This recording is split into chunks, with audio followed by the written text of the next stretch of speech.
Welcome to the last session of this day. ಈ ಕೊನೆಯ ಒಂದು ಸೆಷನ್ಗೆ ತಮ್ಗೆಲ್ರಿಗೂ ಸ್ವಾಗತ. ಮೋಸ್ಟ್ ಪ್ರಾಬಲಿ 3:15 ದಿಂದ 3:45 ಮಧ್ಯದ ಒಂದು half an hour time ನಲ್ಲಿ I think you got a good time space to cheer up yourselves. Fine. Welcome to you all once again to this particular session. I tried my level best to orient you with the conceptual and the characteristic dimensions of the human rights. ಮಾನವ ಹಕ್ಕುಗಳ ಪಾರಿಕಲ್ಪನಿಕ ಅರ್ಥ, ಅದರ ಪರಿಕಲ್ಪನೆಯ ಅರ್ಥವನ್ನ ನಿಮಗೆ ಈ ಹಿಂದಿನ session ನಲ್ಲಿ ಡಿಸ್ಕಸ್ ಮಾಡಿದೆ.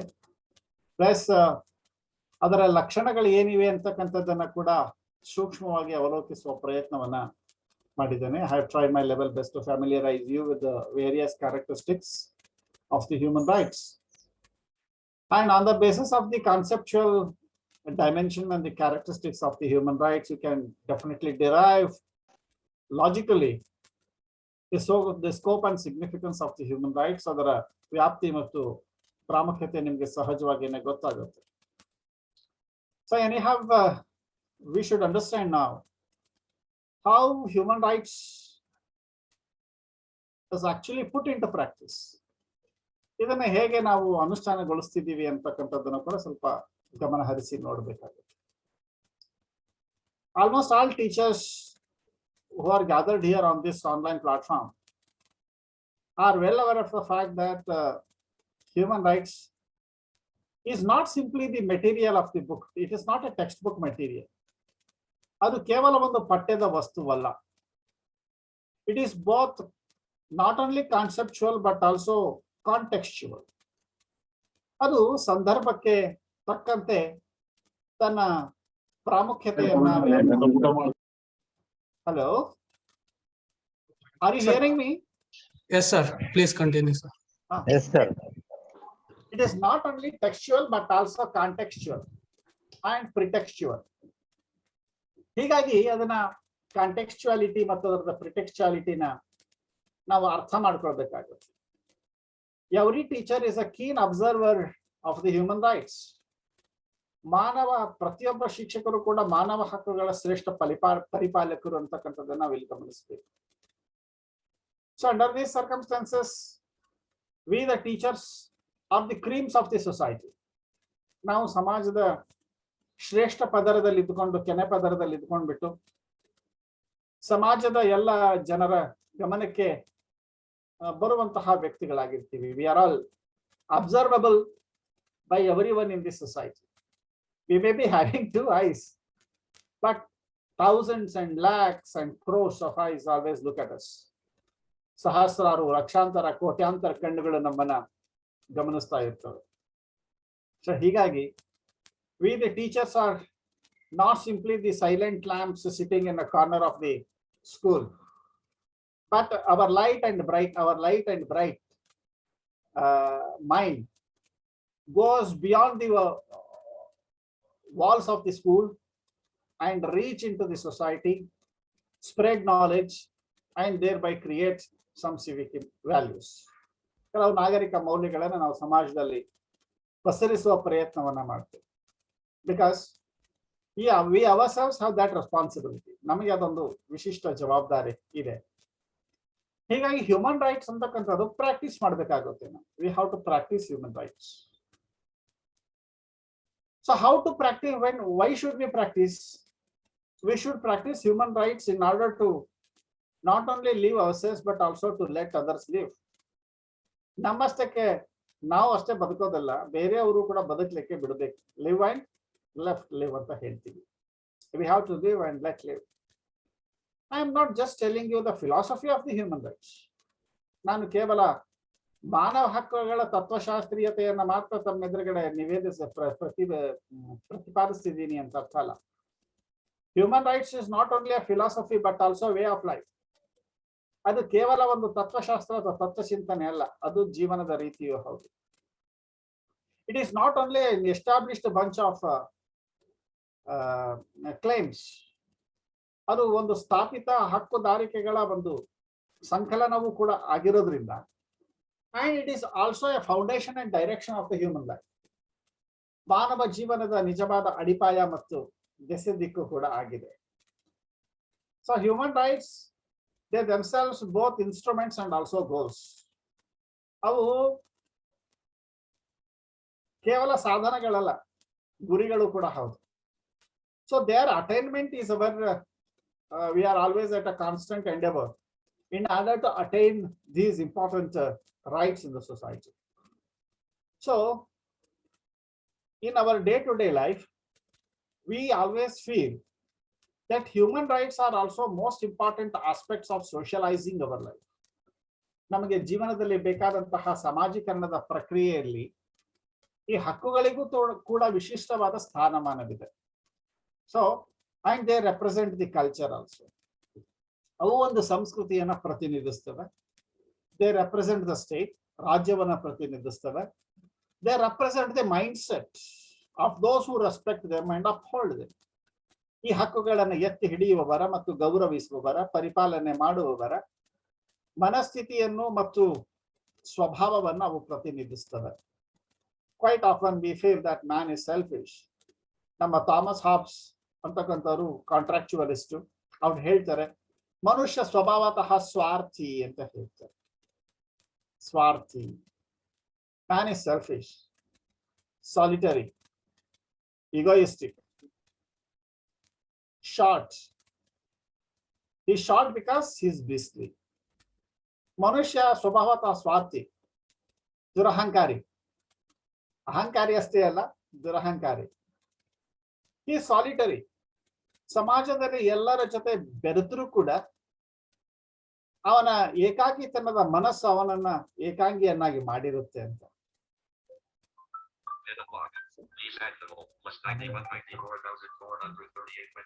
So that is the reason why human being is also beastly on account of his selfishness. ಸ್ವಾರ್ಥ ಇರೋದ್ರಿಂದ ಮನುಷ್ಯ ಮೃಗೀಯವಾಗಿ ವರ್ತಿಸ್ತಾನೆ. We do observe so many instances and incidents whereby we do see that how people are beastly. ನಾವು ಎಷ್ಟೇ ಸುಶಿಕ್ಷಿತರಾಗಿದ್ರು, ಎಷ್ಟೇ ಸಾಕ್ಷರರಾಗಿದ್ರು ಕೂಡ ಸುಶಿಕ್ಷಿತರಾಗಿರೋದಿಲ್ಲ. There is a total difference between a literate individual and also an educated individual.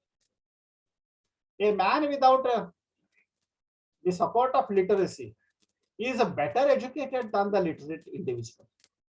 ಒಬ್ಬ ಸಾಕ್ಷರರಾದಂತಹ ವ್ಯಕ್ತಿ, ಒಬ್ಬ ಸಾಕ್ಷರತೆ ಇಲ್ಲದ ವ್ಯಕ್ತಿ ತನ್ನ ಸದ್ಗುಣಗಳಿಂದಾಗಿ ಸುಶಿಕ್ಷಿತನಾಗಿರುವಂತಹ ಅಸಂಖ್ಯಾತ ಉದಾಹರಣೆಗಳು ನಮಗೆ ಸಮಾಜದಲ್ಲಿ ಮತ್ತು ಸರ್ಕಾರಗಳಲ್ಲಿ ಸಿಗ್ತಿರ್ತವೆ. I want to tell you an interesting story in this regard.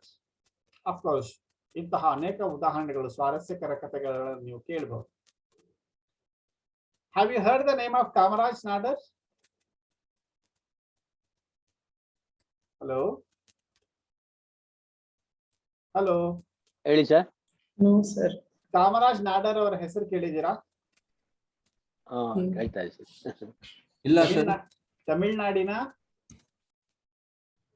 ಮುಖ್ಯಮಂತ್ರಿಗಳಲ್ಲಿ ಅವರು ಕೂಡ ಒಬ್ಬರಾಗಿದ್ರು. ಮಾಜಿ ಮುಖ್ಯಮಂತ್ರಿ AICC ಅಧ್ಯಕ್ಷರಾಗಿದ್ರು ಅವರು, ಮಧುರೈ ಕಾಮರಾಜ್. Yes, Kamaraj.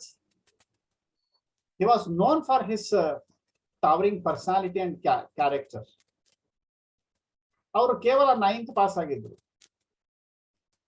ಅವರ IAS ಆಫೀಸರ್ ಒಬ್ಬರಿದ್ರು, I don't know his name. ಅವರು he was always underestimating the power, potentiality and the capacity of the Kamaraj. ಅವರ ಸಾಮರ್ಥ್ಯವನ್ನ ತೀರಾ ಕೀಳಾಗಿ ಕಾಣ್ತಾ ಇದ್ರು, ಕಡಿಮೆಯಾಗಿ ಅಂದಾಜಿಸ್ತಿದ್ರು.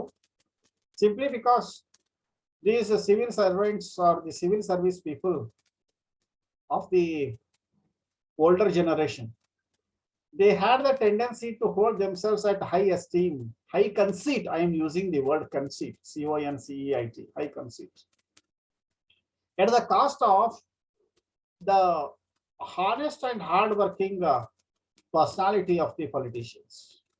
So naturally, Kamaraj Nadar was very much fed up and disgusted of that IAS officer. Adike he asked him, what are the powers of the chief minister in relation to IAS officers? Our ಹೇಳಿದ್ರು, you can choose your own IAS officer, you can change your own IAS officer, you can transfer your IAS officer, and you have some administrative authority to bring out some sort of a change, even in chief ministerial office, by appointing new IAS officers, etc. So by hearing him, he only dictated an order to transfer that IAS officer on disciplinary actions. So IAS officer, who was supposed to be the administratively a well-behaved individual, had to fend for himself because of his own audacity. So ತನ್ನ ಅತಿಗರ್ವದಿಂದ ಎಷ್ಟೋ ಸಂದರ್ಭಗಳಲ್ಲಿ ನಮ್ಮ ಆಡಳಿತಾಧಿಕಾರಿಗಳು ತಮ್ಮ ಕಾಲ ಮೇಲೆ ತಾವೇ ಕಲ್ಲನ್ನು ಹಾಕಿಕೊಂಡು ರಾಜಕಾರಣಿಗಳ ಜೊತೆಗೆ ಸಂಘರ್ಷಕ್ಕೆ ಇಳಿದು ಅವರ ಒಂದು ವ್ಯಕ್ತಿಗತತೆಗೆ ಅಪಚಾರವನ್ನು ಉಂಟು ಮಾಡಿ ಏನ್ ಮಾಡ್ಬೇಕಾಗತ್ತೆ ಅಂತಂದ್ರೆ they had to suffer a lot. Hello, please, sir. Actually, Madurai Kamaraj was responsible for commutation of education in Tamil Nadu. Before that, it was only 30 to 40%. When he was, when he became the chief minister, the literacy rate of the Tamil Nadu has increased to 67%, and he has given more importance to the education, and thereby he has increased the literacy rate in Tamil Nadu. Beautiful. That is the best contribution of a noble chief minister. Yes, sir. That nobility should be recognized by not only the administrators but also by the people. My intention is to say here is, we should always try to uphold the dignity of the individuals, whether they are big or small. ನಾವು ಮುಖ ನೋಡಿ ಮಳ ಹಾಕುವಂತಹ ಮನಸ್ಥಿತಿ ಇಟ್ಕೊಂಡ್ಬಿಟ್ಟು ಯಾವುದೇ ಮಹತ್ತರವಾದ ಕೆಲಸವನ್ನು ಮಾಡ್ಲಿಕ್ಕೆ ಆಗೋದಿಲ್ಲ. ಸೊ ಹೀಗಾಗಿ we should first uphold the dignity of the individuals, whether they are the students, colleagues, or the teachers. You may say, sir, ideals are different from realities. ವಾಸ್ತವಿಕತೆಗೂ ಆದರ್ಶಕ್ಕೂ ಬಹಳಷ್ಟು ವ್ಯತ್ಯಾಸವಿದೆ ಅಂತ ನೀವು ಹೇಳ್ಬೋದು. ಆದರ್ಶ ಮತ್ತು ವಾಸ್ತವಿಕತೆಯನ್ನ ರಾಜಿ ಮಾಡುವ ಬರದಲ್ಲಿ ಆದರ್ಶಗಳನ್ನ ಗಾಳಿಗೆ ತೂರಿ ವಾಸ್ತವಿಕತೆಯನ್ನ ವೈಭವೀಕರಿಸಿ ಅಮಾನವೀಯತೆಯನ್ನು ಬೆಳೆಸ್ಕೊಳ್ಳಿಕ್ಕಾಗೋದು. So what I mean to say here is, our beastliness will always be responsible for the deprivation of what is best in us. ನಮ್ಮಲ್ಲಿರ್ತಕ್ಕಂತಹ ಪಶುತ್ವವೇ ನಮ್ಮಲ್ಲಿರ್ತಕ್ಕಂತಹ ಮನುಷ್ಯತ್ವವನ್ನ ಮತ್ತು ದೈವತ್ವದಲ್ಲಿ ನೀವು ನಂಬಿಕೆ ಇಡಬಹುದು ಅಥವಾ ಬಿಡಬಹುದು. That is subject to your own considerations.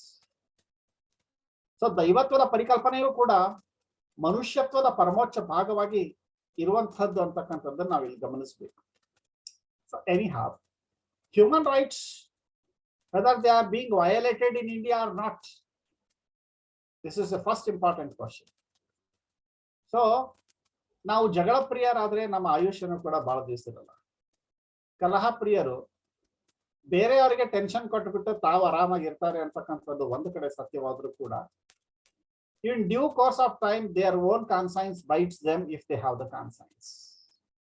ಅವರಿಗೆ ಅಂತಃಸಾಕ್ಷಿ ಅಂತಕ್ಕಂಥದ್ದು ಇತ್ತು ಅಂತಂದ್ರೆ ಅವರು ಕೂಡ ಸಾಕಷ್ಟು ಸಂದರ್ಭಗಳಲ್ಲಿ ಬಳಲಿ ಸಾಯ್ತಾರೆ. ಸಾಯುವ ಪೂರ್ವದಲ್ಲಿ ತಾವು ಮಾಡಿದಂತಹ ಕುಕೃತ್ಯಗಳು ಅವರ ಕಣ್ಣಿನ ಮುಂದೆ ಬಂದು ನರ್ತಿಸಿ ಜೋಕ್ ಮಾಡಿ ಹೇಳ್ತಿರ್ತವೆ, ನೀನ್ ಇಂಥದನ್ನೆಲ್ಲ ಮಾಡಿದ್ದಲ್ಲ, ನೀನ್ ಮಾಡೋದಕ್ಕೆ ನಾವೆಲ್ಲ ಕುಕೃತ್ಯಗಳು ನಿನ್ನ ಎದುರುಗಡೆ ಇವತ್ತು ನರ್ತನ ಮಾಡ್ತಿದ್ದೀವಿ. ಏನಕ್ಕೆ ಅಂತಂದ್ರೆ ನಿನ್ನ ಪ್ರಾಣವನ್ನ ಅಥವಾ ನಿನ್ನ ಆಯುಷ್ಯವನ್ನ ಹೆಚ್ಚಿಸ್ಲಿಕ್ಕಲ್ಲ, ನಿನ್ನಂತ ವ್ಯಕ್ತಿ ಈ ಜಗತ್ನಲ್ಲಿದ್ರೆ ನೀನಷ್ಟೇ ಅಲ್ಲ ಅನೇಕರ ನಾಶಕ್ಕೆ ಕೂಡ ಕಾರಣವಾಗುತ್ತೆ. I think I'm confusing you by this particular statement. So Sukruti ಕುಕೃತಿ ಮತ್ತು ವಿಕೃತಿಗಳು ಅಥವಾ ಸುಕೃತಿ ವಿಕೃತಿಗಳೆಲ್ಲ ಕೃತಿ ವಿಕೃತಿ ಮತ್ತು ಸುಕೃತಿಗಳು ಇವೆಲ್ಲವೂ they are all part and parcel of our life, and we should exercise our rights in such a way that will minimize the risks and maximize the benefit, not only for ourselves but also for others. ನಮಗಷ್ಟೇ ಅಲ್ಲ, ಇತರರಿಗೂ ಕೂಡ ಆ ಲಾಭಗಳು ಹೆಚ್ಚುವಂತೆ, ಗರಿಷ್ಠಗೊಳ್ಳುವಂತೆ, ಮತ್ತೆ ನಷ್ಟಗಳು ಕಡಿಮೆಯಾಗುವಂತೆ ನಮ್ಮ ಮಾನವ ಹಕ್ಕುಗಳನ್ನು ನಾವು ದೈನಂದಿನ ಜೀವನದಲ್ಲಿ ಎಕ್ಸರ್ಸೈಸ್ ಮಾಡಬೇಕಾಗುತ್ತೆ. So they will equip you with an important skill to forge a very good relationship with each other.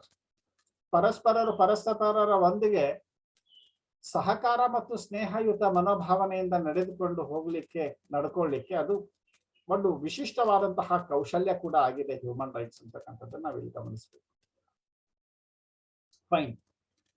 Our friend was asking a beautiful question in the last session, but I was about to clarify that out. Meantime, got disconnected. There was an internet issue. Definition and statement. I want to explain it in one word. Definition is more scientific, I said, and statement is just a statement. I will give one example. Democracy is by the people, for the people, and of the people. This is a statement. But democracy is not only a philosophy, but also a form of government and also way of life. This is the definition. So you will be able to understand the difference between these two. One is stated by Thomas Abraham. The another one is, Abraham Lincoln. The another one is by Herman Feiner. So democracy itself is one phenomenon. But Herman Feiner explained it with lucidity and scientific spirit. Abraham Lincoln defined democracy in simplest terms. By the people, for the people, and of the people. Very simplistic, exactly based on common sense, appealing to everyone. It is very much universally accepted and universally appreciated. And this definition is Herman Feiner's statement about democracy, that democracy is not only a philosophy, but also a form of government and way of life. ಪ್ರಜಾಪ್ರಭುತ್ವ ಅಂತಕ್ಕಂಥದ್ದು ಅದು ಕೇವಲ ಒಂದು ತತ್ವಚಿಂತನೆ ಅಷ್ಟೇ ಅಲ್ಲ, ಅದು ಒಂದು ಸರ್ಕಾರದ ಪ್ರಕಾರವೂ ಹೌದು ಮತ್ತು ಜೀವನದ ರೀತಿಯೂ ಹೌದು. ಇದು ವ್ಯಾಖ್ಯೆ. This is definition. Wherever you go, you do find that democracy has all these three important components: philosophical component, process component, and the practical way of life it is. So similarly, human rights have democratic spirit. ಅವು ಸತ್ವಾತ್ಮಕ ಚೈತನ್ಯವನ್ನ ತಮ್ಮಲ್ಲಿ ಉದುಗಿಸ್ಕೊಂಡಿವೆ ಅನ್ನೋದನ್ನ ನಾವು ಗಮನಿಸ್ತೇವೆ. So in day to day life we have to experience it. ಅದನ್ನು ನಾವು ಅನುಭವಿಸಬೇಕು. ಫ್ಯಾಮಿಲಿನಲ್ಲಿ we know how we are rearing our children in these days. ನಾವು ನಮ್ಮ ಮಕ್ಕಳನ್ನು ಹೇಗೆ ಬೆಳೆಸ್ತಾ ಇದ್ದೀವಿ, especially in joint families, what all the values were there that were supportive of the human rights are being eroded, are being destroyed on account of the multiplication of the nuclear families in the world, in society. ಸಮಾಜದಲ್ಲಿ ಅವಿಭಕ್ತ ಕುಟುಂಬಗಳು ಮಾನವ ಹಕ್ಕುಗಳಿಗೆ ಪೂರಕವಾದಂತಹ ಮೌಲ್ಯಗಳನ್ನು ಹೊಂದಿತ್ತು. ಆದರೆ ವಿಭಕ್ತ ಕುಟುಂಬಗಳ ಬೆಳವಣಿಗೆಯಿಂದಾಗಿ ಅವಿಭಕ್ತ ಕುಟುಂಬಗಳಲ್ಲಿದ್ದಂತಹ ಆ ಒಂದು ಆಪ್ಯಾಯಮಾನವಾದ ಪರಿಸ್ಥಿತಿ ಇಲ್ಲಿ ನಮಗೆ ಸಿಗಲ್ಲ. ಮೌಲ್ಯಯುತ ಒಂದು ಬದುಕು ಸಿಗೋದಿಲ್ಲ. Because we are becoming selfish, we are becoming narrow. Father, mother, 2 children or 1 child. If both father and mother are employees, then you do understand what will be the fate of that child, which has to lead a life without the affection of their parents, constant flow of affection from their parents. ತಂದೆ ತಾಯಿಗಳಿಂದ ಓತಪ್ರೋತವಾಗಿ ಹರಿದು ಬರುವಂತಹ ವಾತ್ಸಲ್ಯದ ಹಾಲಿನಿಂದ ಅದು ವಂಚಿತವಾಗುವಂತಹ ಅನೇಕ ಘಟನೆಗಳು ನಾವು ಸಮಾಜದಲ್ಲಿ ಸಿಗ್ತವೆ. ಅನೇಕ ಮಕ್ಕಳು ಇರೋದನ್ನ ನಾವು ಗಮನಿಸ್ತೇವೆ. So that is the reason why you do see how human rights are being more violated than practiced, as our teachers in previous session expressed apprehension. What is the state of human rights in the nation? ಜಗತ್ನಲ್ಲಿ, ದೇಶದಲ್ಲಿ ಮಾನವ ಹಕ್ಕುಗಳ ಸ್ಥಿತಿಗತಿ ಹೇಗಿದೆ? ತರಗತಿಗಳಲ್ಲಿ ನೀವು ಮಾನವ ಹಕ್ಕುಗಳನ್ನು ಹೇಗೆ ಪಾಲನೆ ಮಾಡ್ತೀರ? ನಿಮ್ಮ ಸರೌಂಡಿಂಗ್ ನಲ್ಲಿ ಮಾನವ ಹಕ್ಕುಗಳ ಉಲ್ಲಂಘನೆಯ ಪ್ರಕರಣಗಳು ನಿಮ್ಮ ಗಮನಕ್ಕೆ ಬಂದಾಗ ನಿಮ್ಮ ಪ್ರತಿಕ್ರಿಯೆ ಹೇಗಿರುತ್ತೆ? Let me ask, does anybody take interest in explaining whether your own human right is violated? ಯಾರಾದ್ರೂ ಒಬ್ಬೊಬ್ರು, ನನಗೆ ಆಕ್ಚುಲಿ ಇದು ಇಂಟರಾಕ್ಟಿವ್ ಕ್ಲಾಸ್ ಮಾಡಬೇಕು ಅಂತ ಬಹಳ ಆಸೆ ಇದೆ. ಯಾಕೆ ಅಂತಂದ್ರೆ one way teaching will not electrify the heart. ಮನುಷ್ಯರ ಹೃದಯವನ್ನ ತಟ್ಟಬೇಕಾದ್ರೆ ಏಕಮಾರ್ಗೀಯ ಬೋಧನೆ ಪ್ರಯೋಜನಕ್ಕೆ ಬರಲ್ಲ, ಅದು ದ್ವಿಮಾರ್ಗೀಯವೂ ಹೌದು ಅಂತಕ್ಕಂಥದನ್ನ ಪ್ರೂವ್ ಮಾಡಬೇಕು. So dear sirs and madams, kindly tell your name and give me at least one example where your own human right is violated and how your human right is violated. What is your remedy to get rid of that incident of human rights violation, so that class will be fruitful? Are you all listening? Hello? Yes, sir. Yes, sir. Yes, sir. ಯಾರಾದ್ರೂ ನಿಮ್ಮ ಅನುಭವ ಹೇಳಬಲ್ಲಿರಾ? ಹೆಸರು ಹೇಳಿ, ನಿಮ್ಮ ಹೆಸರು ಹೇಳಿ.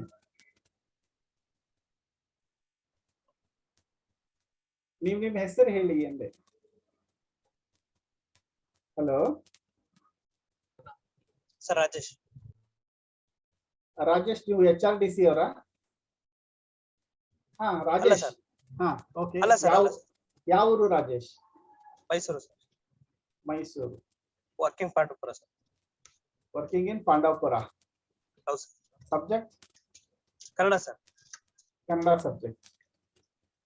ನಿಮ್ಮ ಜೀವನದಲ್ಲಿ ಆಗಿರ್ತಕ್ಕಂತಹ ಮಾನವ ಹಕ್ಕಿನ ಉಲ್ಲಂಘನೆಯ ಬಗ್ಗೆ ಆದರೂ ಅಥವಾ ನೀವು ಸುತ್ತಮುತ್ತಲಿನಲ್ಲಿ ಕಂಡಂತಹ ಮಾನವ ಹಕ್ಕುಗಳ ಉಲ್ಲಂಘನೆಯ ಪ್ರಕರಣದ ಬಗ್ಗೆ ಏನಾದ್ರೂ ಹೇಳಬಲ್ರಿಯಾ?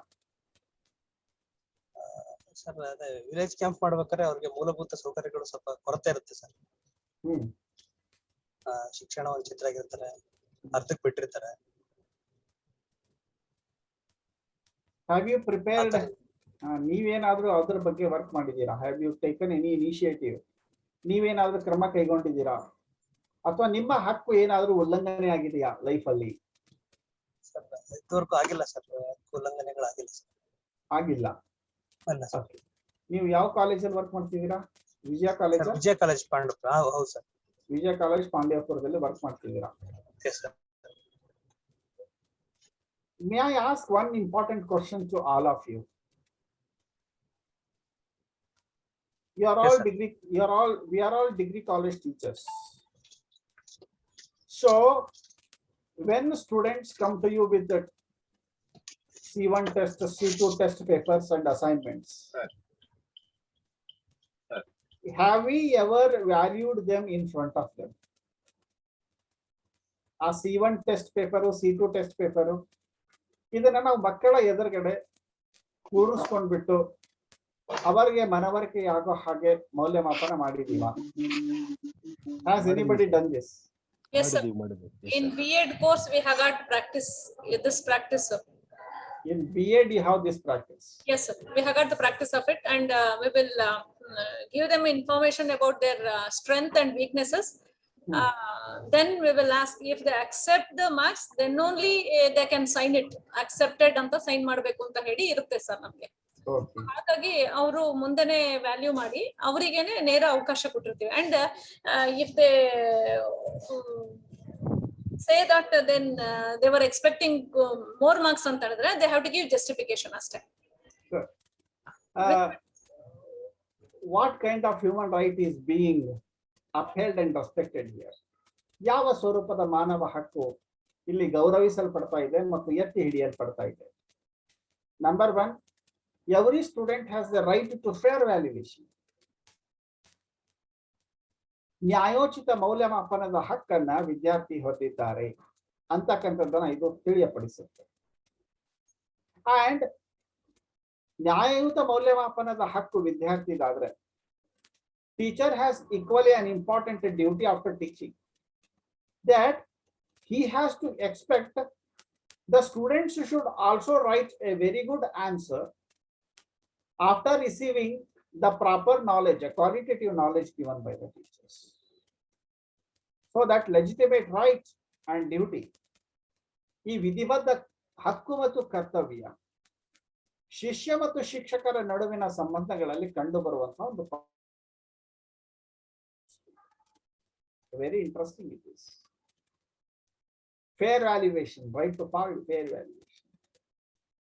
Right to fair valuation is also including students have also right to transparency. ಪಾರದರ್ಶಕತೆ ಹಕ್ಕನ್ನ ಹೊಂದಿದರು. So that right to transparency should also be upheld. And there is also right to accountability. The students expect accountability from the teachers. ಅವರು ಸಹಜವಾಗಿಯೇ ಉತ್ತರದಾಯಿತ್ವತೆಯ ಹಕ್ಕನ್ನು ಕೂಡ ಹೊಂದಿದ್ದಾರೆ. Teacher student relationships are undergoing a substantial change over time with a flex of time. ಕಾಲಾನುಗತಿಯಲ್ಲಿ ಶಿಷ್ಯರು ಮತ್ತು ಶಿಕ್ಷಕರ ನಡುವಿನ ಸಂಬಂಧಗಳು ಬಹಳಷ್ಟು ಬದಲಾವಣೆ ಆಗ್ತಾ ಇದೆ. Due to commodification, due to corporatization, due to commercialization of the education, even in private institutions and even in government institutions, you do see that there is a lot of change. Knowledge givers and knowledge receivers are becoming just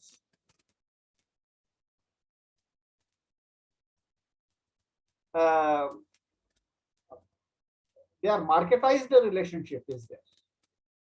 ನಮ್ಮ commerce ನವರು ತುಂಬಾ ಚೆನ್ನಾಗಿ ಅರ್ಥ ಮಾಡ್ಕೊಳ್ತಾರೆ. They are become knowledge buyers. Teachers are becoming and institutions are becoming knowledge sellers. So that qualitative knowledge is indispensable and necessary, that has to be imparted to the students, because we are in the age of knowledge economy. ನಾವು ಜ್ಞಾನಾಧಾರಿತ ಅರ್ಥ ವ್ಯವಸ್ಥೆಯಲ್ಲಿ ಈಗ ಬಂದು ನಿಂತ್ಕೊಂಡಿದ್ದೇವೆ. Students are expecting us to teach something which will help them get employment opportunities in the market.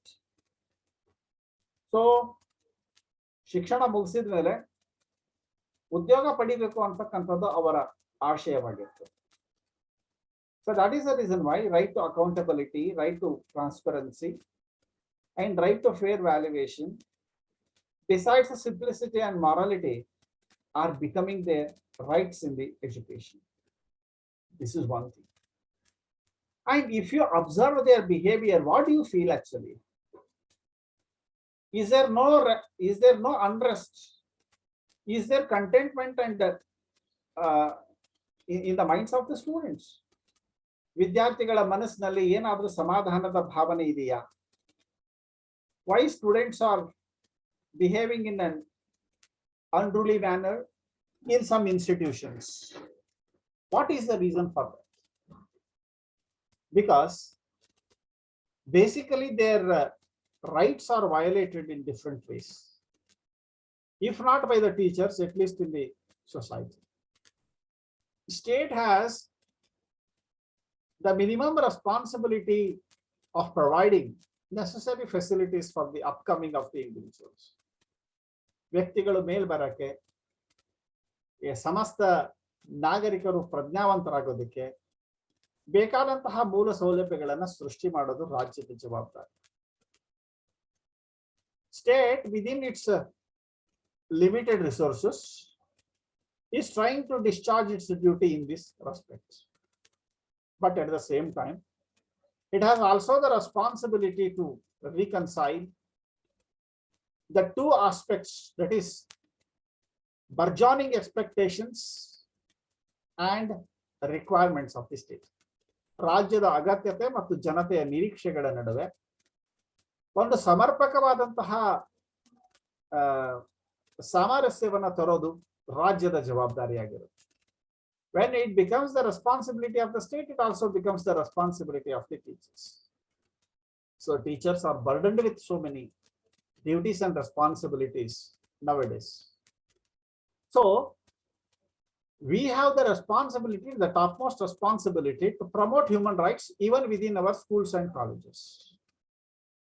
It is also our responsibility. Do you have human rights forums in the school? ಮಾನವ ಹಕ್ಕುಗಳ ಬಗ್ಗೆ ತಿಳುವಳಿಕೆ ನೀಡೋದಕ್ಕೆ ನಾವು ಶಾಲೆಗಳಲ್ಲಿ ಮತ್ತು ಕಾಲೇಜುಗಳಲ್ಲಿ ಏನು ಕ್ರಮಗಳನ್ನು ಕೈಗೊಳ್ಳಬಹುದು?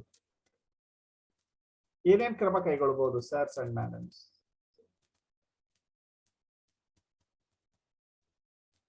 Am I boring you? No, sir. If I am boring you, please tell me. No, sir. ನಿಮಗೆ ಬೋರ್ ಅನಿಸ್ತಿದ್ಯಾ human rights? By Again, conducting human rights and its values, sir. Are you really understanding? Or Yes. I think ನನ್ನ ಕ್ವಶನ್ಗೆ ನೀವು ಯಾರು respond ಮಾಡ್ತಿಲ್ಲ.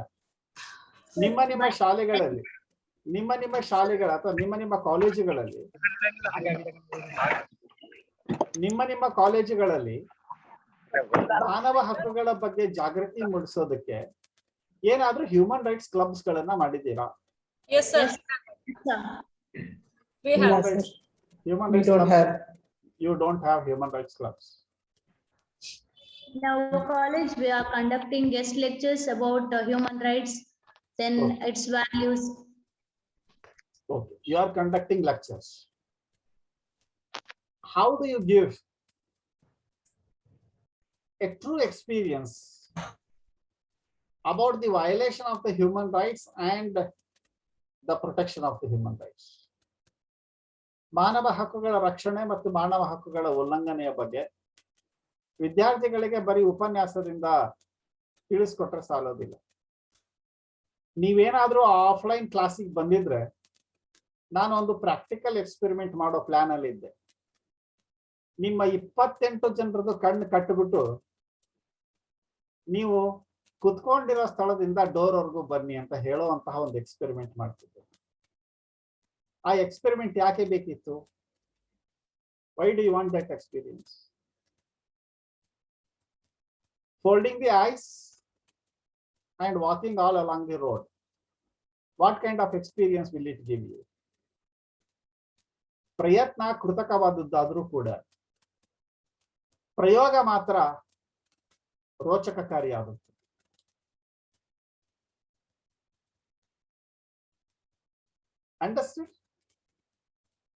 Understood the motto behind this, the practical dimension of the human rights?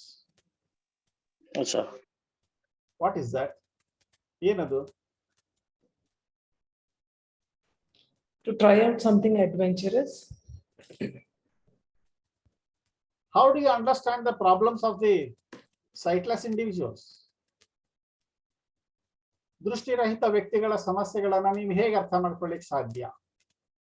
You are all able to see. But if you fold your eyes for a moment and walk all along the way, you may likely to dash against a wall. You may likely to dash against the table and chairs. You may not be able to walk as you used to do in your day-to-day life. So just by folding eyes, you will experience how difficult would be the life of another visually challenged individual.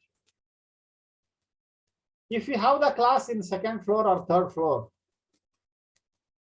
can an individual who suffers from mobility challenge the condition, will she or he go up to that level? ಒಂದು ಕಾಲಿಲ್ಲದ ವ್ಯಕ್ತಿ ಒಂದು ಕಾಲೇಜಿನಲ್ಲಿ 2ನೇ ಅಥವಾ 3ನೇ floor ನಲ್ಲಿ ಮಹಡಿಯಲ್ಲಿ ಒಂದು ತರಗತಿ ಇತ್ತು ಅಂತಂದ್ರೆ ಅಲ್ಲಿಗೆ ಸರಳವಾಗಿ ಅವ್ರಿಗೆ ಹೋಗ್ಲಿಕ್ಕೆ ಸಾಧ್ಯನಾ? ಈ ಪ್ರಶ್ನೆಗೆ ನೀವು ಉತ್ತರ ಕೊಡಬೇಕು. ಈ ಪ್ರಶ್ನೆ ಉಪಯುಕ್ತಕಾರಿ ಪ್ರಶ್ನೆನಾ ಅಥವಾ ನಿರುಪಯುಕ್ತಕಾರಿ ಪ್ರಶ್ನೆನಾ? ಉಪಯುಕ್ತಕಾರಿ sir.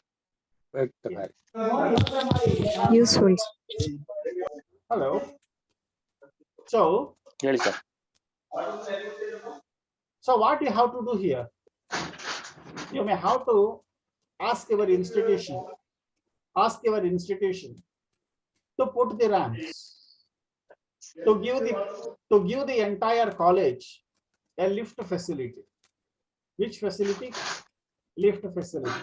Lift facilities. LIFT, lift. So that is most important in order to enable an individual to receive proper education in whatever the room it is, in whichever the floor it is imparted. So this is called golden path. It is called golden path accessibility. ಇದನ್ನ ಸುಗಮ್ಯತೆ ಅಂತ ಹೇಳ್ತೀವಿ ನಾವು. So ಈ ತರಹದ ವಿವಿಧ ವರ್ಗದ ಜನರ ಹಕ್ಕುಗಳ ಉಲ್ಲಂಘನೆ ನಮ್ಮ ಕಣ್ಣು ಮುಂದೆನೆ ಆಗ್ತಾ ಇರುತ್ತೆ. ಅದರ ಬಗ್ಗೆ ನಾವು ಬಹಳಷ್ಟು ತಲೆ ಕೆಡಿಸ್ಕೊಳ್ಳೋದಿಲ್ಲ. ನಮ್ಮ ಮನೆಯಲ್ಲಿ ನಿಮ್ಮಲ್ಲಿ ಯಾರಾದ್ರೂ ಡಿಸೇಬಲ್ಡ್ ಇದ್ದೀರಾ? Is there any disabled individual here? Physically challenged? No, sir. Hello? Hello? No, sir. No, sir. Nobody No, sir. is here. Nobody is here. Very nice. Among your relatives, family members, ನಿಮ್ಮ ಕುಟುಂಬದಲ್ಲಿ ಯಾರಾದರೂ physically challenge ಇದ್ದಾರಾ? No, sir. No. ನಿಮ್ಮ ಸಂಬಂಧಿಕರಲ್ಲೂ ಇಲ್ಲ, ನಿಮ್ಮ ಕುಟುಂಬದವರಲ್ಲೂ ಇಲ್ಲ. ಬೇಡ. Physically challenge ಸಂಖ್ಯೆ ಕಡಿಮೆ ಇರಬೇಕು ಅಂತ ಸಮಾಜದಲ್ಲಿ. That is always good. So that challenged condition creates too many problems in the enjoyment of the rights of an individual. ವ್ಯಕ್ತಿಗಳ ಮಾನವ ಹಕ್ಕುಗಳ ಅನುಭವಿಸಿಕೆಯಲ್ಲಿ ಇಂತಹ ಅನೇಕ ಸಮಸ್ಯೆಗಳು, ಬಯೋಲಾಜಿಕಲ್ ರೀಸನ್ಸ್ ಗಳಿರ್ತವೆ. ಈ ಬಯೋಲಾಜಿಕಲ್ ರೀಸನ್ಸ್ ಗಳನ್ನ ಕೂಡ ನಾವು ಅರ್ಥ ಮಾಡ್ಕೋಬೇಕಾಗುತ್ತೆ. ಡಿಯರ್ ಫ್ರೆಂಡ್ಸ್, ನಮ್ಮ ಸಮಾಜವನ್ನ ನಾವು ಸೂಕ್ಷ್ಮವಾಗಿ ಗಮನಿಸಿದ್ರೆ ನಾವು ಮಾನವ ಹಕ್ಕು ಅಂತಂದ್ರೆ ಕೇವಲ ಈ ಸಣ್ಣ ಪುಟ್ಟ ಹಕ್ಕುಗಳ ಉಲ್ಲಂಘನೆ ಅಷ್ಟೇ ಅಲ್ಲ, ದೊಡ್ಡ ಪ್ರಮಾಣದ ಹಕ್ಕುಗಳ ಉಲ್ಲಂಘನೆಯನ್ನು ಕೂಡ ಆಗ್ತಿರ್ತದೆ, ಸಮುದಾಯದ ಉಲ್ಲಂಘನೆಯನ್ನು ಕೂಡ ಆಗ್ತಿರ್ತದೆ. ಇವನ್ನ ಹೇಗೆ ಎಂಡ್ ಮಾಡೋದು? Do you think that mere laws or mere constitutional provisions, mere policies and programs are sufficient to maximize rights and minimize violence and violation? ಬರೀ ಕಾನೂನುಗಳು, ಶಾಸನಗಳು, ಕಾಯ್ದೆ ಕಾನೂನುಗಳು, ನಿಯಮಗಳು, ನೀತಿಗಳು ಇವುಗಳಿಂದಲೇ ನಾವು ಬರೀ ಸಂಸ್ಥೆಗಳ ಹುಟ್ಟುವಿಸುವಿಕೆಯಿಂದ ಅಥವಾ ಕಮಿಟೀಸ್ಗಳ ನೇಮಕಾತಿಯಿಂದ ನಾವು ಎಷ್ಟೋ ಜನರದ್ದು ಇದನ್ನ ಸಮಸ್ಯೆಗಳನ್ನ ಪರಿಹರಿಸ್ಲಿಕ್ಕೆ ಸಾಧ್ಯ ಅಂತ ಅನ್ಕೊಳ್ತೀವ? No sir. ಇತ್ತೀಚೆಗೆ ಎಕ್ಸ್ಕ್ಯೂಸ್ ಮಿ ಸರ್, ಹಾ. ಇತ್ತೀಚೆಗೆ ಏನಾಗ್ಬಿಟ್ಟಿದೆ ಅಂತಂದ್ರೆ ಇವೆಲ್ಲ ರಾಜಕೀಯ ಪ್ರೇರಿತ ಆಗ್ಬಿಟ್ಟಿದೆ. ಮಾನವ ಹಕ್ಕುಗಳ ಬಗ್ಗೆ ಯಾರೋ ಒಬ್ರು ಮಾಡಿದಾಗ ಎಲ್ಲರೂ ಸುಮ್ಮನೆ ಇರ್ತಾರೆ. ಅದೇ ಯಾವ್ದೋ ಒಂದು ಕೋಮಿಗೆ ಸೇರಿದಂತವ್ರು ಮಾಡಿದಾಗ ಅದನ್ನ ಹೈಲೈಟ್ ಮಾಡ್ತಾರೆ ಜನ. ಇದು ಇತ್ತೀಚೆಗೆ ರಾಜಕೀಯ ಪ್ರೇರಿತವಾಗಿರ್ತದೆ. ಆಮೇಲೆ ಕೆಲವು ಸಂಸ್ಥೆಗಳು ಏನಾಗಿದೆ, ಕೆಲವರು ಯಾವ್ದೋ ಮಾನವ ಹಕ್ಕುಗಳನ್ನು ಉಲ್ಲಂಘನೆ ಮಾಡಿದಾಗ ಸುಮ್ಮನೆ ಇರ್ತಾರೆ, ಇನ್ಯಾರೋ ಮಾಡಿದಾಗ ಅದನ್ನ ಎತ್ತಿ ತೋರಿಸ್ಲಿಕ್ಕೆ ಪ್ರಯತ್ನ ಮಾಡ್ತಾರೆ. ಈಗ ಏನಾಗ್ಬಿಟ್ಟಿದೆ, ಏನಂತಾರೆ ಅದನ್ನ ನಾವು ಬಯಾಸ್ಡ್ ಆಗಿ ಮಾನವ ಹಕ್ಕುಗಳ ಬಗ್ಗೆ ಮಾತಾಡ್ತಾರೆ. ನಿಜವಾಗ್ಲೂ ಮಾನವ ಹಕ್ಕುಗಳ ಬಗ್ಗೆ ಮಾತಾಡೋರು ಬಹಳ ಕಡಿಮೆ ಸಮಾಜದಲ್ಲಿ ಅಂತ ನನ್ನ ಭಾವನೆ. What you are expressing is true, but we have to overcome that mindset. Obviously sir, obviously we have to overcome that mindset. ಆದ್ರೆ ಅದ್ರ ಕಡೆಗೆ ಚಿಂತನೆ ಮಾಡುವಂತ ಮನಸ್ಥಿತಿ ಬಹಳ ಜನಗಳಲ್ಲಿ ಕಡಿಮೆ ಆಗ್ಬಿಟ್ಟಿದೆ. ಸಂವೇದನಾ ರಹಿತವಾಗಿ ಏನು ಹೇಳಿಕೆಗಳನ್ನ ಕೊಡೋದು ಅಥವಾ ಇನ್ಯಾರಿಗೋ ಇದನ್ನ ಮಾಡ್ಲಿಕ್ಕೋಸ್ಕರ ಏನು ಹೇಳಿಕೆಗಳನ್ನ ಕೊಡೋದು, ಸುಮ್ಮನೆ ಏನು ಬಾಯಿ ಮಾತಲ್ಲಿ ಹಕ್ಕುಗಳ ಉಲ್ಲಂಘನೆ ಆಗ್ತಾ ಇದೆ ಅಂತ ಹೇಳೋದ್ ಬಿಟ್ರೆ ನಿಜವಾದ ಅರ್ಥದಲ್ಲಿ ಮಾನವ ಹಕ್ಕುಗಳ ಉಲ್ಲಂಘನೆ ಬಗ್ಗೆ ಯಾರು ಚಕಾರ ಎತ್ತಾ ಇಲ್ಲ. Even United Nations also, not only in our country, even United Nations is also doing the same. They are biased. United Nations Commission on Human Rights, converted into United Nations Council on Human Rights, is itself dependent on the working of the member states. That is why they are biased. That is what I am telling you. ಸದಸ್ಯ ರಾಷ್ಟ್ರಗಳ respect ಮಾಡಿದ್ರೆ ಮಾನವ ಹಕ್ಕುಗಳು ಸುರಕ್ಷಿತವಾಗಿರ್ತದೆ. ಅಪ್ಪ ಹೇಳಿದ ಮಾತನ್ನ ಮನೆ ಜನ ಎಲ್ಲ ಕೇಳಿದ್ರೆ ಅಲ್ಲಿ ಒಂದು ಶಿಸ್ತು ಬರುತ್ತೆ. ಅಪ್ಪ ಹೇಳಿರೋ ಮಾತನ್ನ ಯಾಕೆ ಕೇಳಬೇಕು ಅಂತಕ್ಕಂತಹ ಒಂದು ಮನಸ್ಥಿತಿ ಬಂತು ಅಂತಂದ್ರೆ ಸಹಜವಾಗಿ ಮಾನವ ಹಕ್ಕುಗಳ ಉಲ್ಲಂಘನೆ ಆಗುತ್ತೆ. That is the reason why I do say, in comparison with the nuclear regime, human rights regime is weaker for 3 important reasons. You have to underline these important reasons. Why human rights regime in the world is weak? Number one, there is no consensus among the scholars and countries as to what really constitutes the human rights. ಮಾನವ ಹಕ್ಕು ಅಂದ್ರೆ ಏನು ಅನ್ನೋದ್ರ ಬಗ್ಗೆನೆ ವಿದ್ವಾಂಸರಲ್ಲಿ ಮತ್ತು ರಾಷ್ಟ್ರಗಳಲ್ಲಿ ಸಮ್ಮತವಿಲ್ಲ, ಒಮ್ಮತ ಇಲ್ಲ. There is no unanimity among the scholars and also among the countries as to what constitutes the human rights. For example, the first generation of the human rights, namely International Covenant on Civil and Political Rights, were thought to be more important by countries like United States of America and other capitalist countries. ಅಂತಾರಾಷ್ಟ್ರೀಯ ನಾಗರಿಕ ಮತ್ತು ರಾಜಕೀಯ ಹಕ್ಕುಗಳ ಒಡಂಬಡಿಕೆಯನ್ನ ನಾವು ಪ್ರಥಮ ಪೀಳಿಗೆಯ ಮಾನವ ಹಕ್ಕುಗಳಂತ ಕರೀತೀವಿ. 1960-70 ದಶಕದಲ್ಲಿ ಅನೇಕ ಬಂಡವಾಳಶಾಹಿ ರಾಷ್ಟ್ರಗಳು ಈ ಹಕ್ಕುಗಳಿಗೆ ಹೆಚ್ಚು ಪ್ರಾಧಾನ್ಯತೆಯನ್ನು ಕೊಟ್ಟಿವೆ. ಬಟ್ ಸಮತಾವಾದಿ ರಾಷ್ಟ್ರಗಳು ಈ ಹಕ್ಕುಗಳು ಇಂಪಾರ್ಟೆಂಟ್ ಅಲ್ಲ ಅಂತ ಹೇಳಿ ಪ್ರತಿಪಾದನೆ ಮಾಡಿದ್ರು. They said that International Covenant on Civil and Political Rights are not so important because power always flows from the barrel of the gun ಅಂತ ಹೇಳ್ತೀವಿ. ಯಾಕೆ ಅಂತಂದ್ರೆ ರಾಜ್ಯಕ್ಕೆ ಇರಬಹುದಾದಂತಹ ಅಧಿಕಾರ ಕೋವಿಗಳ ಬಾಯಿಯಿಂದ ಹರಿದು ಬರುವಂತಹ ಅಧಿಕಾರವಾಗಿರೋದ್ರಿಂದ ಸಿವಿಲ್ ಅಂಡ್ ಪೊಲಿಟಿಕಲ್ ರೈಟ್ಸ್ ಗಳನ್ನ ಜನತೆಗೆ ಅನುಭವಿಸಲಿಕ್ಕೆ ಬಿಡಬಾರದು ಅಂತಕ್ಕಂಥದ್ದು ಸಮತಾವಾದಿ ರಾಷ್ಟ್ರಗಳ ಒಂದು ಧೋರಣೆ ಆಗಿದೆ. But second generation of rights that focuses more on International Covenant on Economic, Social and Cultural Rights, according to them, these are most important. Our ಪ್ರಕಾರ, ಸಮತಾವಾದಿಗಳ ಪ್ರಕಾರ, ಸಮತಾವಾದಿ ರಾಷ್ಟ್ರಗಳ ಪ್ರಕಾರ, ಅಂತಾರಾಷ್ಟ್ರೀಯ ಆರ್ಥಿಕ, ಸಾಮಾಜಿಕ ಮತ್ತು ಸಾಂಸ್ಕೃತಿಕ ಹಕ್ಕುಗಳ ಒಡಂಬಡಿಕೆಯಲ್ಲಿ ಇರಬಹುದಾದಂತಹ ಹಕ್ಕುಗಳು ಹೆಚ್ಚು ಪ್ರಾಮುಖ ಅಂತ ಹೇಳಿ ಅವರು ಪ್ರತಿಪಾದನೆ ಮಾಡ್ತಾರೆ. And even I want to draw your attention to one single statement. Political rights without the strength of economic rights are profane words. These are the words of Lenin. Political rights or political democracy without the strength and support of the economic rights is just a profane word. ಆರ್ಥಿಕ ಶಕ್ತಿ ಸಾಮರ್ಥ್ಯಗಳು ಮತ್ತು ಬೆಂಬಲವಿಲ್ಲದ ರಾಜಕೀಯ ಪ್ರಜಾಪ್ರಭುತ್ವ ಕೇವಲ ಒಂದು ಶುಷ್ಕ ಶಬ್ದ, profane word. Underline the word profane. Profane word, ಒಂದು ಶುಷ್ಕ ಪದ ಅಂತ.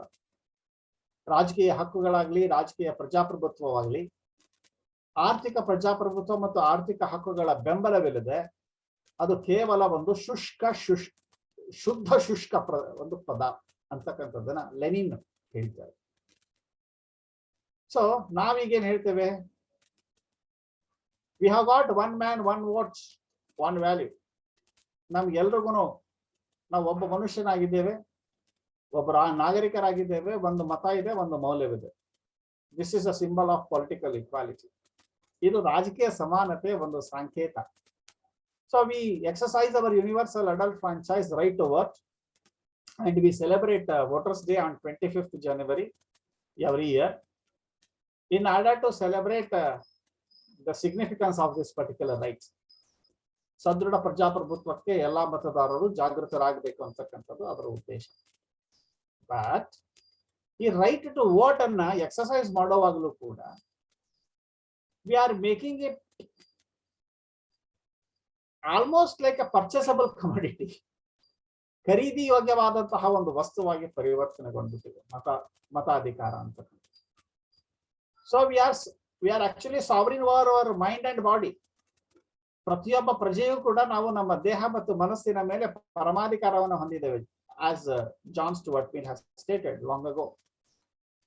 ಬಟ್ ನಾವೇನ್ ಮಾಡ್ತಾ ಇದ್ದೇವೆ, ವಿ ಆರ್ ಸೆಲ್ಲಿಂಗ್ ಇಟ್. ನಮ್ ಕಾಮರ್ಸ್ ಟೀಚರ್ಸ್ ಗಳಿಗೆ ಇದು ಚೆನ್ನಾಗಿ ಗೊತ್ತು.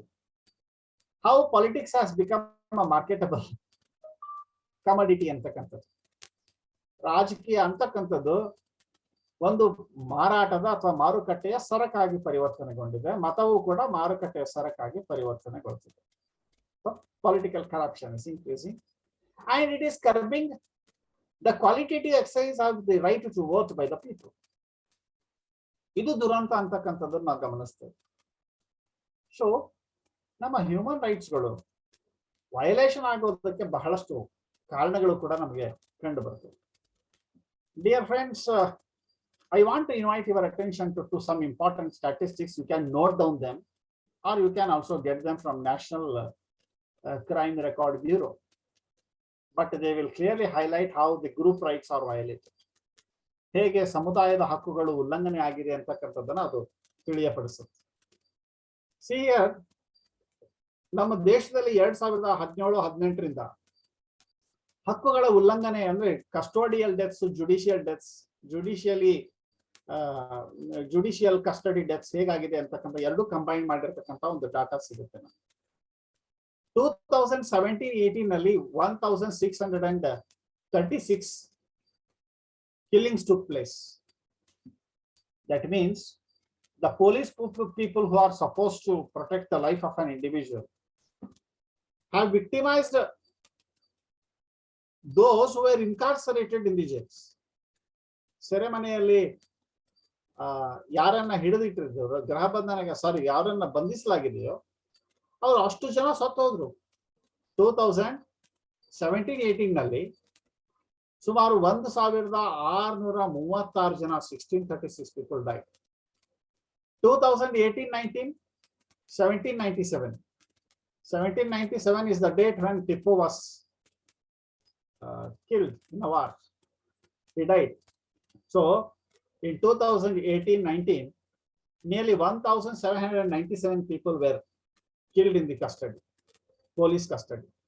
In 2019-20, 1584 people lost their life in the jail itself, custodial death.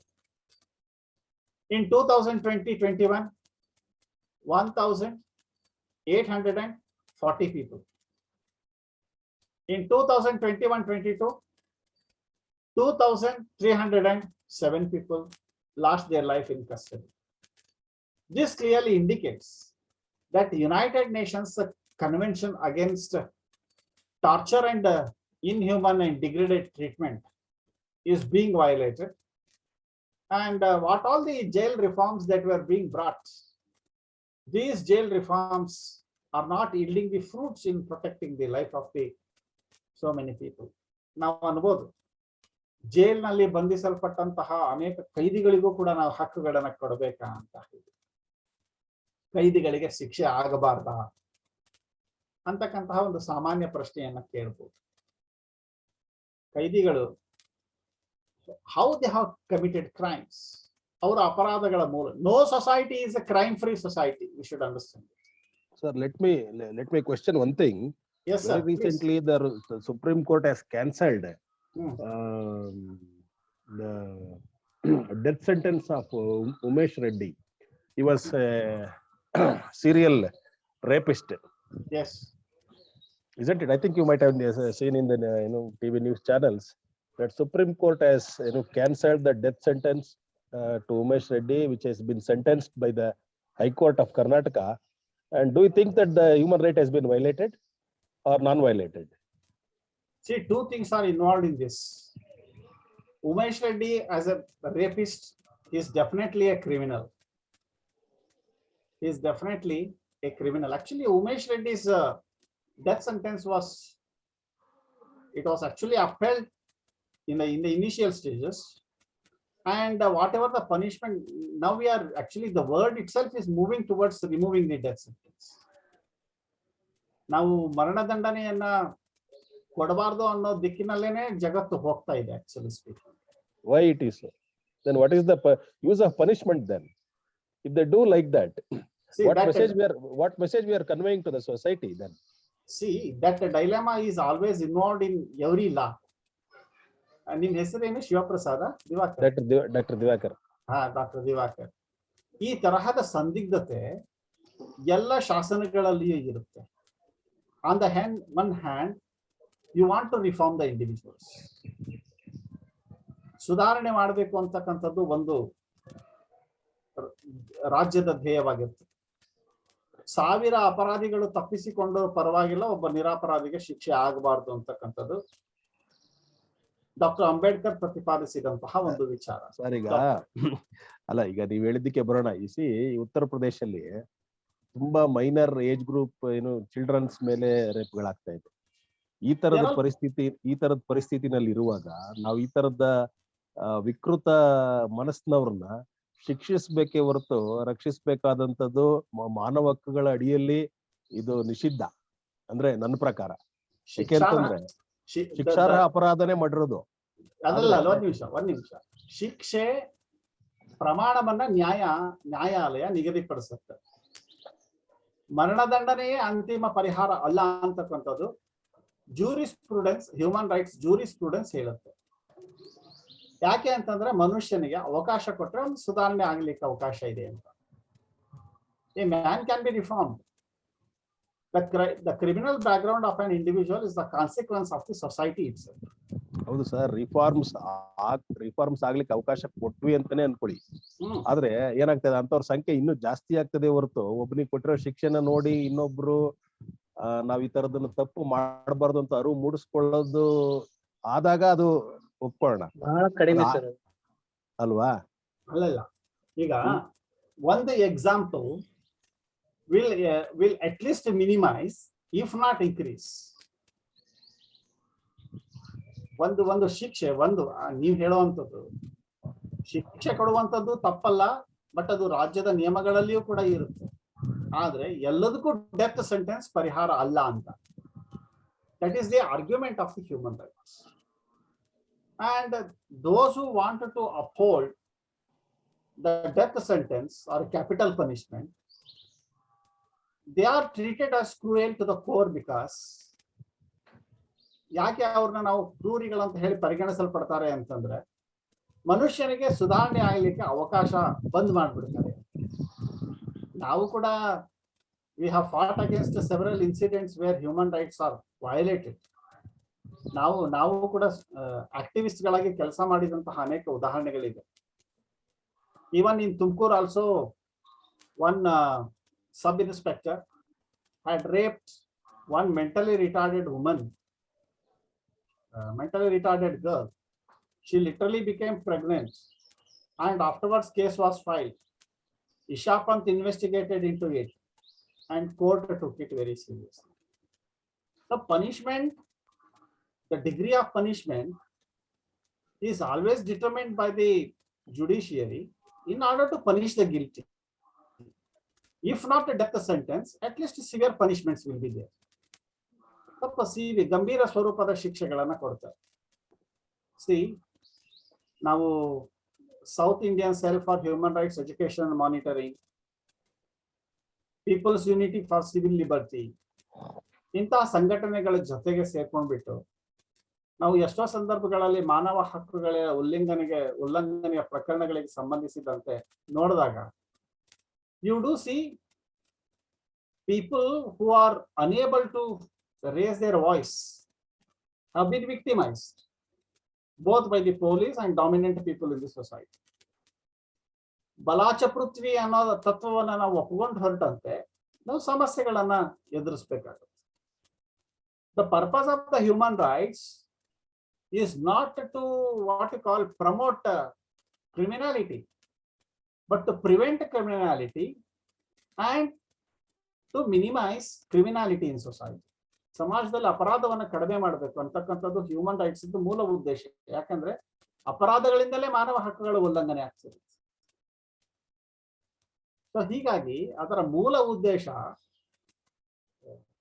ಅಪರಾಧಗಳನ್ನು ಹೆಚ್ಚಿಸೋದಲ್ಲ ಮತ್ತು ಶಿಕ್ಷೆಯನ್ನು ಹೆಚ್ಚಿಸೋದಲ್ಲ, ಸಮಾಜವನ್ನ ಸುಧಾರಣೆ ಮಾಡೋದು ಅದರ ಮೂಲ ಉದ್ದೇಶ. Its intention is to reform society, reform individual.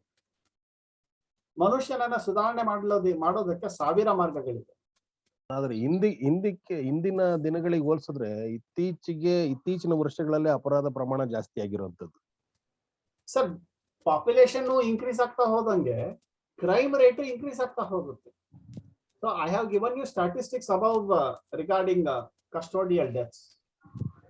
See, if you look at the rapes also, you do find some crude form of the violation. Rape ಕೂಡ ಒಂದು violence, ಅದು ಕೂಡ violation of the human right. 2017-18 ನಲ್ಲಿ 32,033 rapes took place. ಎಷ್ಟು ನೋಡಿ ನೀವು ಇದನ್ನ, nearly 32,000 rapes took place during that particular year. So in 2019-20, nearly 28,000 people were raped. And in 2020-21, nearly 31,677. Rajasthan has the highest record with 6,337 rapes. That does not mean that I am in defense of, see, don't be under the impression that I am supporting the rapists. ನನ್ನ ಹೃದಯವು ಕೂಡ ನಲಗಿ ಹೋಗುತ್ತೆ rape ನಂತಹ ದುಷ್ಕೃತ್ಯಗಳ ಬಗ್ಗೆ ಮಾಧ್ಯಮಗಳಲ್ಲಿ news ಕೇಳಿದಾಗ, ಅವುಗಳ ವಿವರಣೆಯನ್ನ ಬೇರೆಯವರಿಂದ ಕೇಳಿದಾಗ ಮನಸ್ಸು ನೋವಾಗುತ್ತೆ. ರೇಪಿಸ್ಟ್ಗಳನ್ನ ಪನಿಷ್ ಮಾಡಬೇಕು ಅಂತಕ್ಕಂಥದ್ದು ಅದು ಸಹಜ. ಎಟ್ ದ ಸೇಮ್ ಟೈಮ್ ಈ ತರಹದ rape it clearly indicates violence against women. If our own sisters and relatives are raped in front of us, what will be our own situation that can be imagined by us? We cannot imagine that situation. ಎಷ್ಟು ಟ್ರಾಮಾಟಿಕ್ experience ಅದು ಅಂತಕ್ಕಂಥದ್ದು ಅದನ್ನ ನಾವು ಅರ್ಥ ಮಾಡ್ಕೋಬೇಕಾಗುತ್ತೆ. So ಹಾಗೇನೆ crimes against women in general, all it is inclusive of all kinds of what you call violence forms. Only 2018-19 ನಲ್ಲಿ nearly 4,05,000 crimes took place against women. Women actually constitute half of the nation's population. They are the biggest minority. But unfortunately, we are just treating them after a cosmetic fashion. ಸ್ತ್ರೀಯರ ಬಗ್ಗೆ ಬಹಳ ಒಳ್ಳೊಳ್ಳೆ ಮಾತುಗಳನ್ನು ಹೇಳ್ತೀವಿ. ಸ್ತ್ರೀ ತಾಯಿ ಆಗಿರ್ತಾಳೆ, ಲಕ್ಷ್ಮಿ ಆಗಿರ್ತಾಳೆ, ವಿವಿಧ ರೂಪಗಳಲ್ಲಿ ನಾವು ವರ್ಣನೆ ಮಾಡ್ತೀವಿ. ಬಟ್ ವರ್ಣನೆಗೆ ಒಳಗಾಗುವಂತಹ ಸ್ತ್ರೀಯನ್ನೇ ಸಾಕಷ್ಟು ಅಪರಾಧಗಳಿಗೆ ಗುರಿಪಡಿಸಿ, ಸಾಕಷ್ಟು ಅವಮಾನಗಳಿಗೆ ಗುರಿಪಡಿಸಿ ಮಾನವ ಹಕ್ಕುಗಳನ್ನ ಉಲ್ಲಂಘನೆ ಮಾಡ್ತೀವಿ. I remember in 1971, even Aruna Shambag was literally raped by one person. He himself was a cleaner there, scavenger there. He raped, and she had to lead a traumatic life of coma for about more than 30 to 40 years. Nearly more than 40 years. I think it was in Delhi, probably. No, Mumbai. Mumbai, yes. Arun Shambag. Yes, I heard that. Yeah. I read it somewhere else. Yes, sir. And no, it's a classic case. It is a classic case. Even the Nirbhaya case also. Jyoti Nirbhaya. Yes. Sir, ಒಂದು ನಿಮಿಷ. Yeah. ಇದ್ರೂ ಸಹ ಒಳ್ಳೆ subject discussion ಆಗ್ತಾ ಇದೆ. ಕೇಳಕರ್ ಅವರು ಮಾತನಾಡ್ತಿರೋದು ಸತ್ಯ. ಇದರಲ್ಲಿ ಭೋಪಾಲ್ ಇದು ಕಂಟ್ರೋಲ್ನೆಸ್ ಅನ್ನೋದು ಎಲ್ಲೂ ಕೂಡ ಈ ಒಳ್ಳೆ ಇಂಡಿಯಾ ಮಾದರಿ ಇದ್ರಲ್ಲಿ ನಡೀತಿರೋದು ನಮಗೆ ಸ್ಟ್ಯಾಟಿಸ್ಟಿಕ್ ಕೊಡ್ತಾ ಹೋದ್ರೆ ಕೋಟಿ ಮಾನವ ಹಕ್ಕುಗಳ ಉಲ್ಲಂಘನೆ ಅನ್ನೋದು ಯಾರಿಗೆ ಅಂದ್ರೆ ದುರ್ಬಲರನ್ನ ಪ್ರಬಲರು ಏನು ಬೇಕಾದ್ರೂ ಮಾಡ್ಬೋದು ಅಂದ್ರೆ ಅದು ಬಿಡುಗಡೆ ಪ್ರಬಲರಿಗೆ, ರಾಜಕಾರಣಿಗಳಿರ್ಬೋದು, ಅಧಿಕಾರಿಗಳಿರ್ಬೋದು, ಅವರಿಂದನೇ ಹೈಲೈಟ್ ಹೊರತು ಹೆಚ್ಚೆ ಹೊರತು ಜನಸಾಮಾನ್ಯರಿಂದ ಆಗ್ತಾ ಇಲ್ಲ ಅಂದ್ರೆ ಎಲ್ಲೆಲ್ಲೋ ಆಗ್ತಾ ಇರ್ಬೋದು, ಆದ್ರೆ ಅದಕ್ಕೆ ಬೆಲೆ ಇಲ್ಲ. ಎಲ್ಲೋ ಅಲ್ಲೊಂದಿಲ್ಲೋ ಅಂತ ಆದ್ರೆ ಅವ್ರನ್ನ ಹೈಲೈಟ್ ಮಾಡಿ ತೋರಿಸ್ತಾರೆ. ಆದ್ರೆ ನಿಜವಾಗಿ ಈ ದೇಶದ ಮಾನವೀಯ ಹಕ್ಕುಗಳ ಉಲ್ಲಂಘನೆ ಆಗ್ತಿರೋದು ರಾಜಕಾರಣಿಗಳಿಂದ, ಅಧಿಕಾರಿಗಳಿಂದ.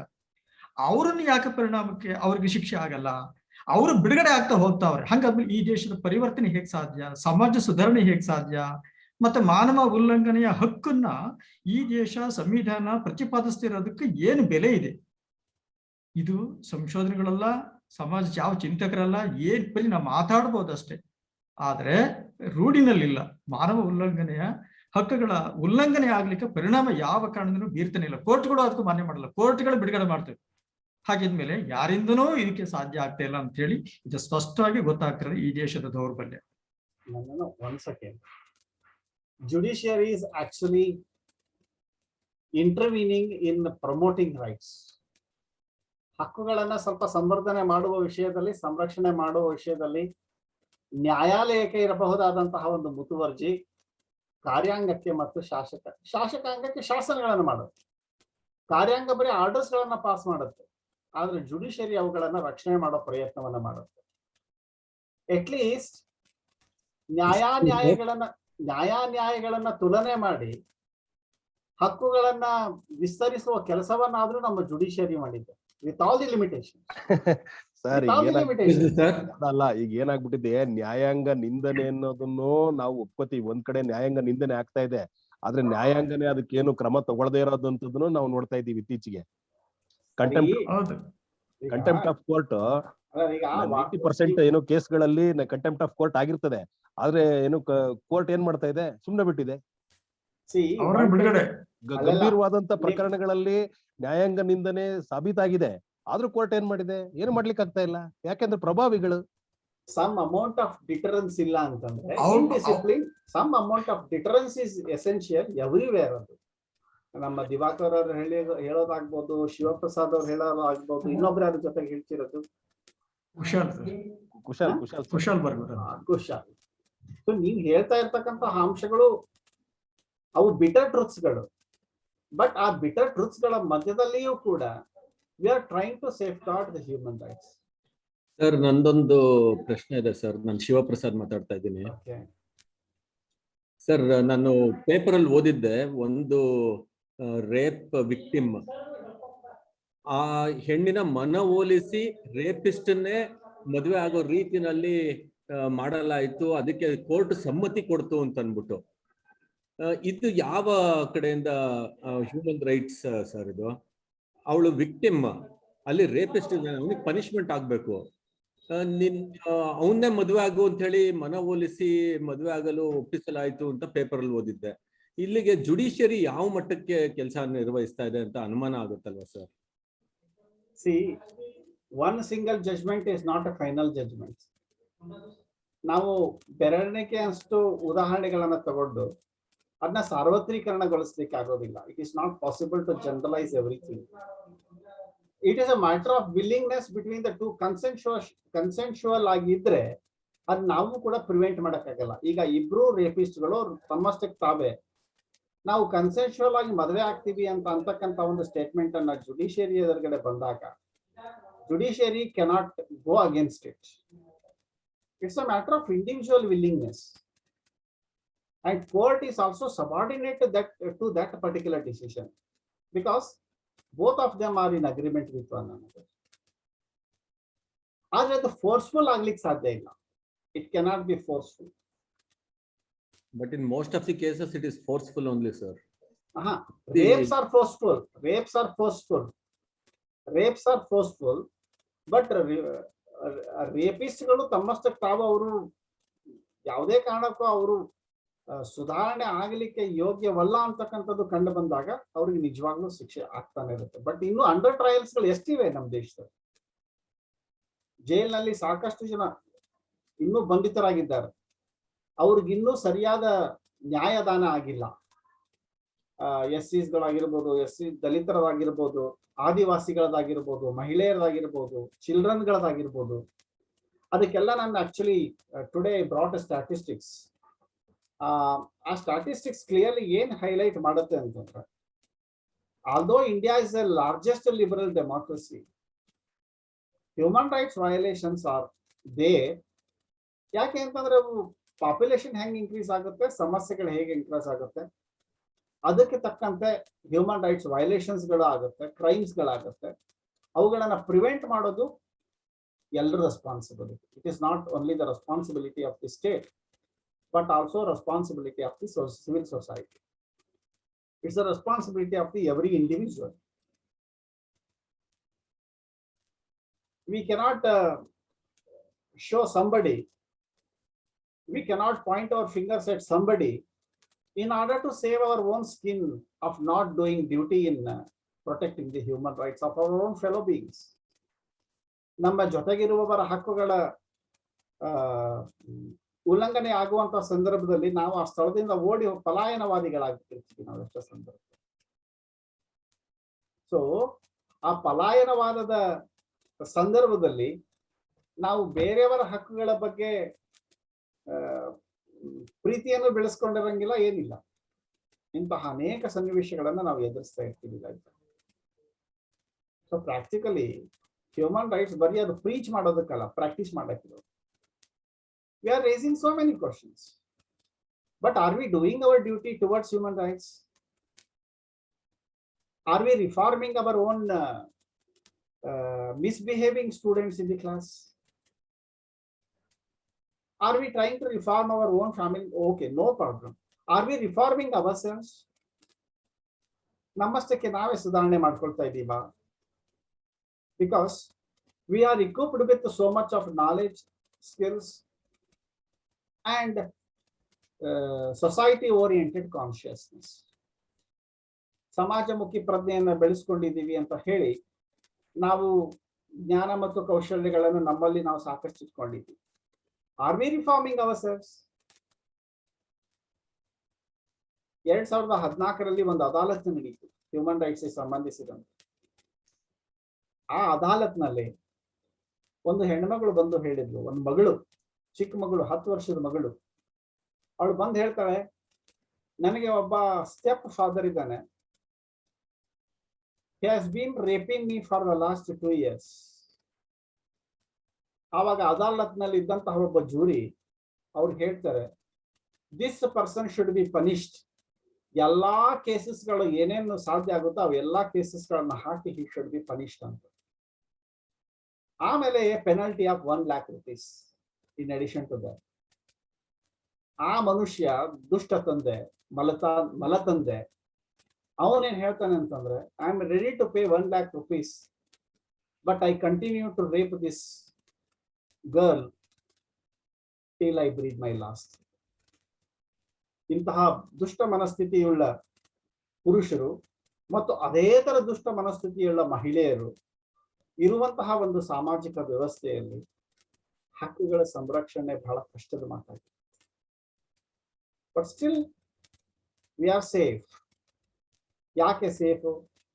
ಇನ್ನೂ ನಾವು ಕ್ರೂರ ಮಾನವ ಸ್ವಭಾವ ಇರ್ತಕ್ಕಂತಹ ಒಂದು ಸಾಮಾಜಿಕ ವ್ಯವಸ್ಥೆಯನ್ನ ನಾವಿನ್ನೂ ತಲುಪಿಲ್ಲ.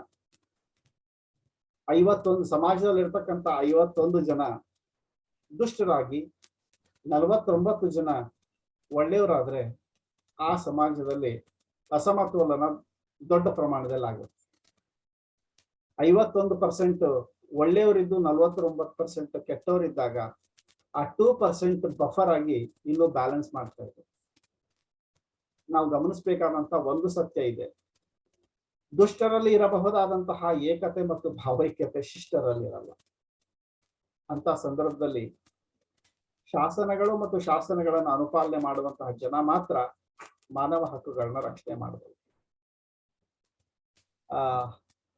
All these are my views regarding human rights practice. ಬಹಳಷ್ಟು ವಿಷಯಗಳನ್ನ ತಿಳಿಸಬಹುದಿತ್ತು, but for paucity of time I am able to deliver this much of information to you. I think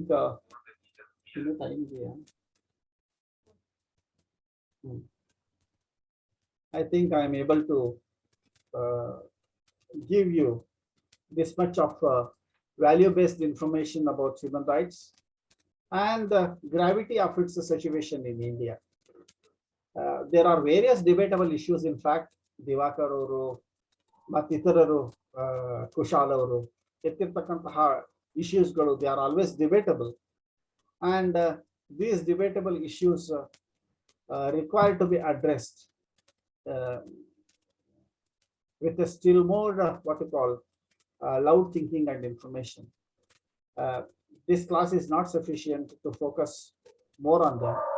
ಯಾಕಂದ್ರೆ ಈ ಡಿಬೇಟಬಲ್ ಇಶ್ಯೂಸ್ಗಳು ಇನ್ನೂ ಸಾಕಷ್ಟಿವೆ. ಇಂತಹ ಡಿಬೇಟಬಲ್ ಇಶ್ಯೂಸ್ ನೀವು ಮರಣದಂಡನೆ, ಕರುಣಾಮರಣ, ಇಂತಹ ಅನೇಕ ವಿಷಯಗಳು ಮಾನವ ಹಕ್ಕುಗಳ ವ್ಯಾಪ್ತಿಯಲ್ಲಿ ಬರ್ತವೆ. ಜನೊಸೈಡ್, ಜನಾಂಗೀಯ ಹತ್ಯೆಗಳು,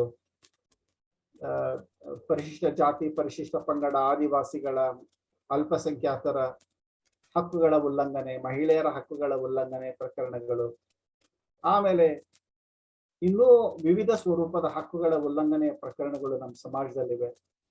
weather judiciary is strong or weak, all that is determined on the basis of the circumstances of the case.